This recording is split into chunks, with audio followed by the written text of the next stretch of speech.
Ano ang mga common mistakes mo noon at paano mo siya binago? Or sige, kahit ano dun. Basta ano ang mga common mistakes mo noon? Sagutin natin isa-isa. Sige. Sa tingin ko, Mga sa mistakes tingin ko niya una ka, dati. Ace. Sa tingin ko una ka, Ace. Ace, ikaw na. Ay, yung huwag mo nang galawin yan Siguro yung common mistake na nagawa ko, bata pa ako one day millionaire. Pag meron akong pera, millionaire talaga pre, wala. Gastos sa lahat. Gastos and all. Parang lahat naman yata sa atin sa Sorrento, ganun yun, no? Kasi mahirap lang tayo pre. Di ba? Aminin na natin, galing naman tayo sa hirap puta, makahawa ka ng 300k, 200k, puta.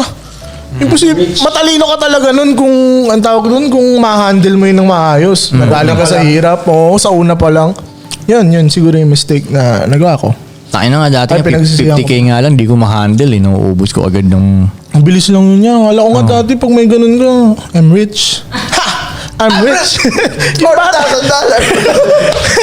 Yung bata na meme. Ganun talaga, one day millionaire. So, Pero sa tingin ko kung bakit ganun rin tayo dati, ay ewan ko lang sa generation mo Generation namin, pansin ko sa mga kaedad ko, pag nagkakapera kami, kaya gusto namin gastusin agad yun sa mga tropahan. Dahil gusto naming maramdaman na kami yung boss sa araw na yun. Yun lang naman yun Kasi dati importante yun nung wala pa tong mga internet na yun. Sino ang boss ngayon sa streets? Kumbaga parang gano'n sa basketball court, sa ganyan. Pag nasa iyo yung pera, ikaw yung boss Ikaw yung may karapatan mag-utos ngayon, di ba? Parang gano'n. So lahat gusto mong maramdaman, mabait lahat sa'yo. Kahit manalo nga lang ng ending dati na 700 pesos tol, puta na, boss ka talaga dati yun 700 pesos. malaking pera na yun dati. Dati malaking pera yun 700. Oh, yeah. Dati Hindi yun ko nabutan nga yung ang biruan pera. dati sa tropa dati. Nagkakaroon ka lang ng kaibigan pag nanalo ka sa ending Parang gano'n yung mga biruan. Kasi maglalakad ka kaya panalo ka, dami talagang nasa likod mo tulo.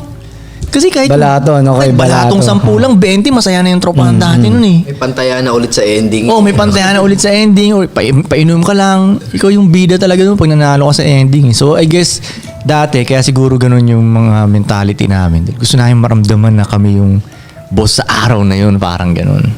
Siguro sa amin ngayon, sa generation namin, siguro dahil nga wala nga tayong pera, parang gusto mo lang din ma-feel yung may mga pera na moments gets mo. Yung ma-feel yung magiging mayaman. Siyempre, di ka naman mayaman So yun lang yung mali. Parang wala ka lang delayed gratification. Di ba?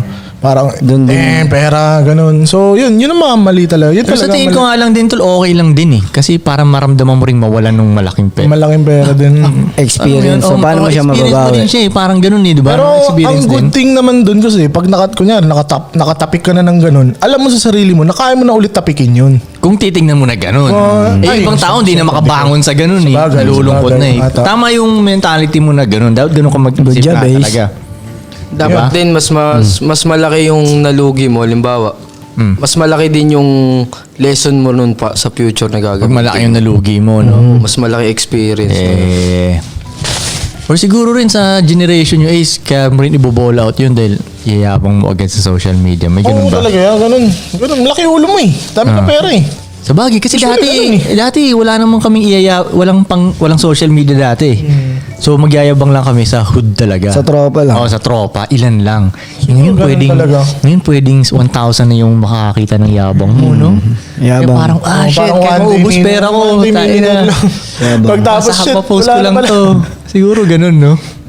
So yun, sila naman. Ano ang mga common mistakes mo? Sa akin, Ay, ikaw muna. Sa tingin Sige. ko, disiplina. Okay. Saan ka ba Sa lacking? pagkain, siguro, sa ganun, sa workouts.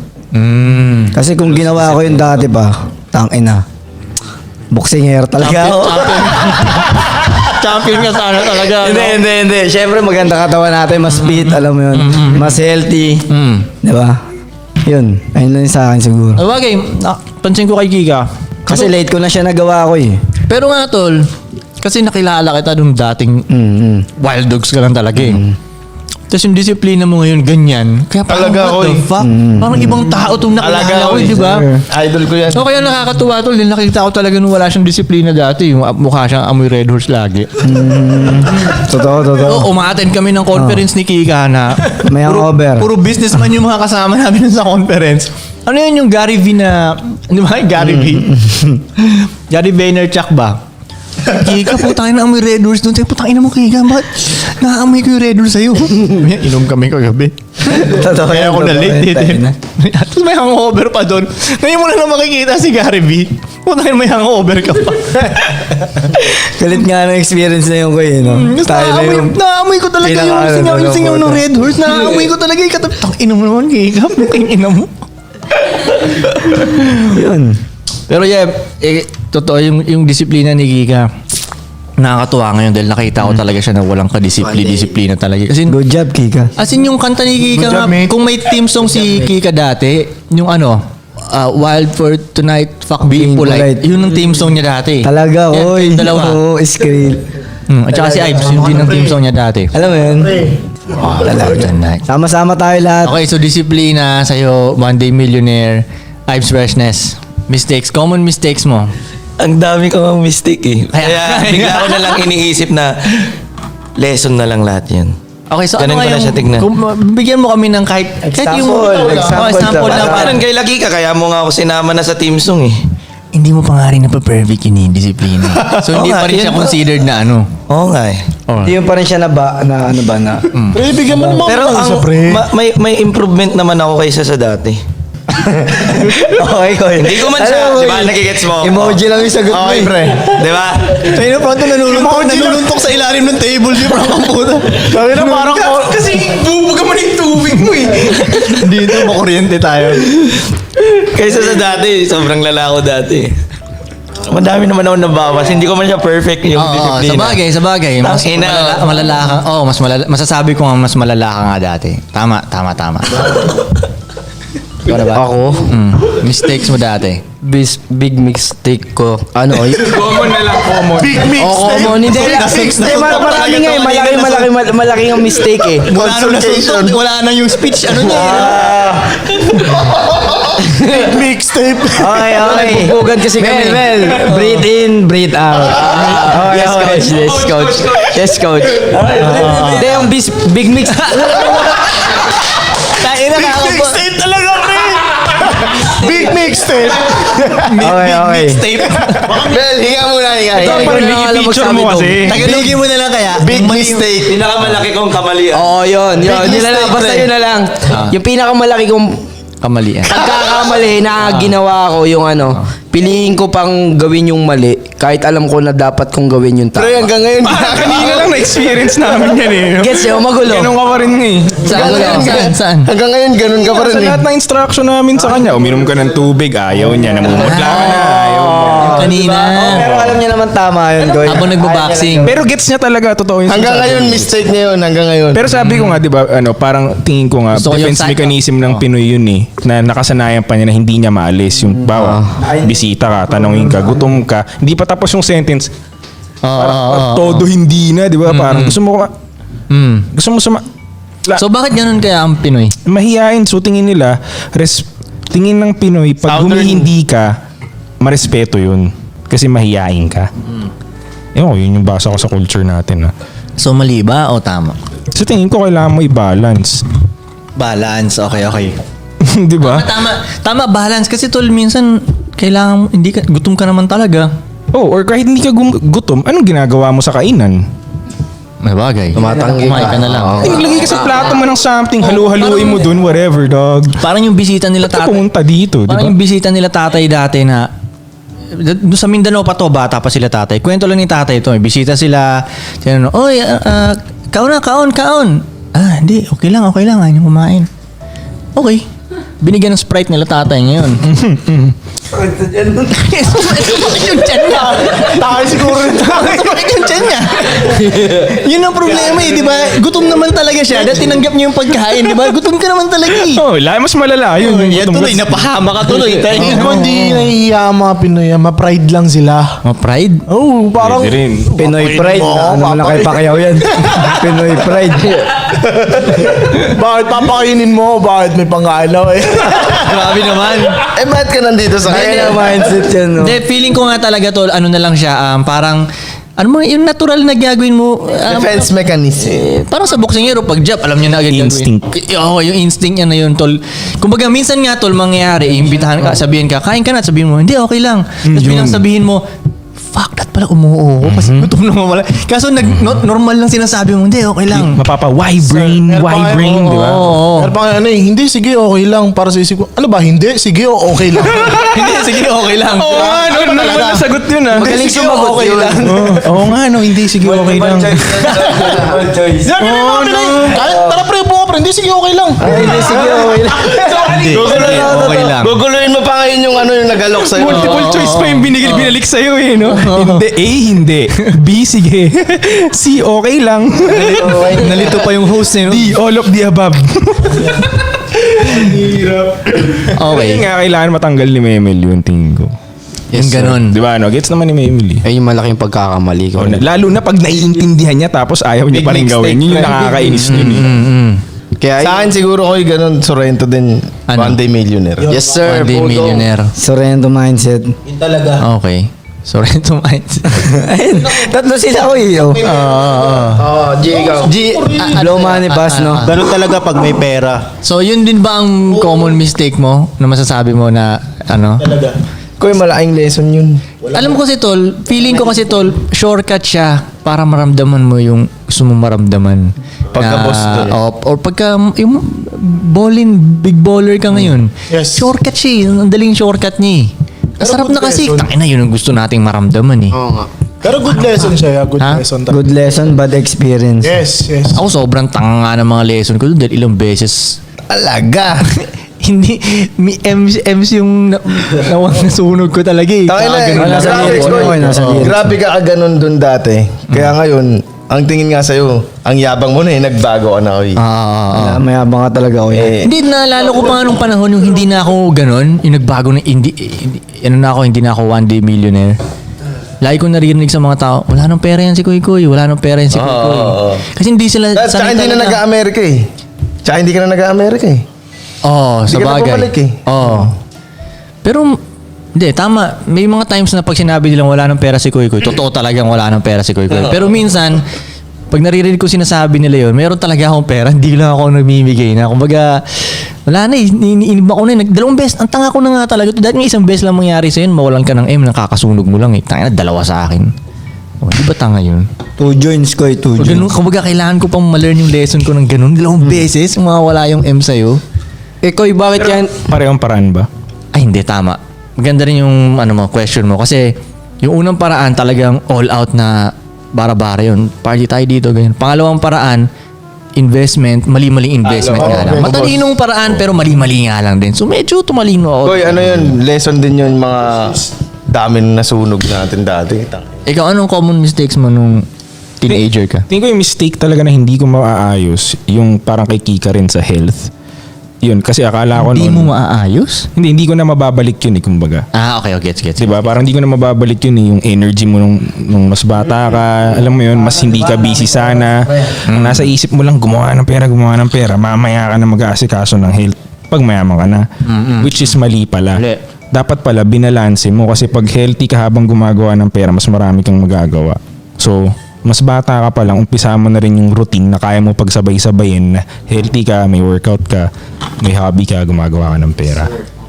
Tingin ko yun, tsaka isa pa na common mistake, tingin ko hindi ako sumagad ng paglabas, pag network, which sobrang daming opportunity pinas up ko na di talaga ako sumasama, parang ganun. So, Anong gagawa mo nun kung hindi ka lumalabas? alam mo na, trabaho.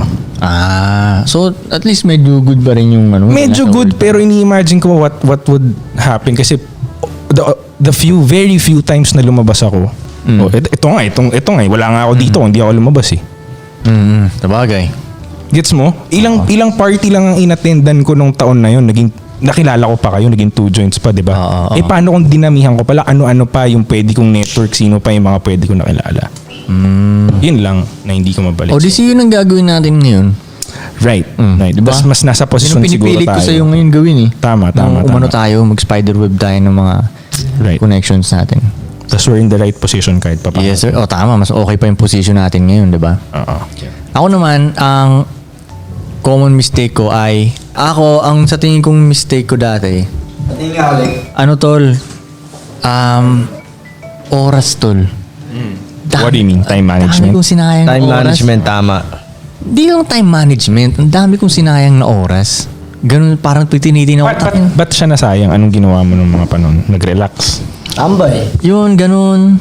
Daming hindi related sa Pagyaman. pag-asenso na oras na binuhos ko sa kung saan-saan. Yun talaga eh. Kung mababalik ko lang, putay na, di ko sinayang. Parang yan, kunyari dati, meron akong homie. Gusto niya pumunta ng, basta 2 hours drive away pa yun. Gusto niya makabembang doon. Sinamahan ko siya. Siya naman yung bibembang. Ba't ako sumama pa? Ba't ako sumama, di ba? Pero 2 hours, magsaya ako ng 2 hours papunta doon. So, yun, kumbaga, Good friend ka. ganung shit na... Good friend ka eh. Ha? Good friend ka naman eh. Oo nga, pero basta iniisip ko tayo na kung binuhos Koy, ko na. naiintindihan ko ba't mo gagawin yun, Koy. Bakit? Para sa tropa mo, kakantot ka? Sasama ako. Nakilala kita, Koy. Eh, ano silbi nung pagsama Hindi ko nga, doon? nung time na yun. Una, hindi rin ako yung nagdadrive doon. Kumbaga, hindi, na-realize mo na kasi siya ngayon eh. Pero nung time na yun, kilala kita, gagawin mo talaga yun. Okay. Ay, kakantot ka. Hindi, feeling ko kaya ako ginawa siguro yun dahil yung panahon na yun, hindi ako busy sa mga importante yun pa. Oh. Kaya siguro yung highlight na sa akin yun. Okay, magta-travel tayo 2 hours, ganun. Highlight. Pero ang daming nasayang talaga to. Kumbaga yun nga, highlight na siya noon, nung gabing yun, Koy. Oo. Habang tumatanda ka nga, maiisip mo talaga, tangina, oras talaga yung pinaka-importante talaga. Pera nga hindi eh. Nababawi ko ang pera eh. Hindi Totoo ako talaga yan. hindi ako natatakot maglabas ng pera kasi kaya kong bawiin eh. Oras. Tanginang yan. Kaya minsan, kada araw iisipin ko. Kaya minsan yun, may iinis ako. Kunyari, lalo na sa TikTok, mag-upload ako sa TikTok. Diba? Ang galing ng TikTok eh. Pagbukas mo ng app, papakitaan ka agad yan ng interesting na shit, diba? Mapapanood ka ngayon. Eh, ang pakay ko naman talaga mag-upload eh. Hindi manood din. No? Oo, hindi naman manood. Mamaya-maya, nakaganon, nataas ko na ng ganon. Wala, nataas ko na. Tapos mamaya, ba't ba ako nasa TikTok? Ay, tangin na mag-upload. Ba't ganon, nasayang yung 15 minutes ko na yun. Kahit yung 15 minutes ngayon, nanghihinayang na ako eh. Parang 15 minutes, ang dami ko nung sana, naka-move on na sana. Kaya nga kanina, tol, tinan mo, kada isang araw, tol, grab, tinatry kong isagad talaga. Parang yan, ngayong araw na to, magpa-podcast tayo. Kanina nag-record ako 2 kanta. Sinagad ko talaga. Noong unang panahon yun, mag-record ako ng isa. Pwede na yun. Pwede na yun. Feeling ko, productive na ako. Hindi, kaya ko pang isagad eh. Anong gagawin ko pa, di ba? Paham. Gusto ko sa isang araw, maglilista ako ng mga gagawin ko. Gusto ko hindi ko natatapos talaga lahat yun eh. Dapat ganun sa tingin ko. Hindi ko natatapos. Kasi pag natapos mo yun, tama ba? Maglilista ako. May mga listahan kasi ako sa notes sa mga dapat kong gawin. Never ko naman siya natatapos sa isang araw. Imposible naman matapos yung lahat. Same. Diba? Never mo naman matatapos, diba? Tinanggap ko na yun kasi dati na-frustrate ako eh. Kasi daily ko hindi matapos. Yeah. Oo, ako, tama. Hindi na ako na-frustrate nun. Pero ang point ko nun, at least na-try ko siya. Kumbaga gusto ko lang masagad bawat Makarami. isang araw. Yun, gusto kong masagad. Kasi kaya nga, minsan kahit sa simpleng pag-travel lang, mas mahal pag mapapa-skyway ka. Pero tipid oras mo. Pero mapapabilis naman. Oh, Yeah. Skyway na tayo. Save less. Di ba? Skyway na tayo. Parang ganun. O pag tumatanda ka nga, tingin ko No. talaga nare-realize No. mo yung lalo yung value ng oras tas value ng age. Like halimbawa, pagpunta ko nun sa gym, parang okay, gym ka, ganyan-ganyan, tapos maganda yung kotse mo, whatever. Pero may bata doon na nag-gym, 14 years old, wala naman siyang kotse, magko-commute siya pa uwi. Pero makikipag-trade ako ng posisyon sa kanya. Oo, talaga. Makikipag-trade, di ba? Makikip 14? Talaga. Palit tayo. 0, sa'yo na lahat to. Papayag ka ba? Palit talaga tayo. Iba talaga. Yun talaga, kaya value talaga oras. Every minute kumbaga, gastusin mo talaga. Tingin ko hindi masyado naiisip ng tao yun eh. Na yung oras mo ginagastos mo. Parang sa pera lang nila na naiisip na ginagastos ko yung numbers na to. Hindi nila nagigets na yung 1 hour mo, pag ginastos mo ng tama yan, palaki ng palaki yung makukuha mo dyan. Yes. Tapos, the more na napalaki mo yung empire mo at may mga taong mag-offer sa'yo ng oras nila in return for your money, palaki ng palaki yung nagagawa mo kada oras. So, halimbawa, yung dati kong 10 hours of work, kung nakapag-employ ako ng 50 tao, meron na akong 500 hours of work per day. Di ba? So, mas magagawa ko yung gusto ko gawin sa oras ko kasi meron pa akong ibang oras eh. Oras nila. 'Di ba? Trade lang tayo. O, pera mo ko oras mo, ito bayad oh. Ganun din ako. Piram din na sila ng oras sa akin, babayaran nila ako.